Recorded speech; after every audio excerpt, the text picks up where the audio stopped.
So if you can see down in there, this is about 20 gallons.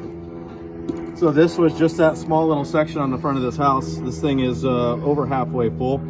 You're talking probably 10 gallons of liquid and debris just taken out of the front side of the gutter. So if you need gutter cleaning, give me a call.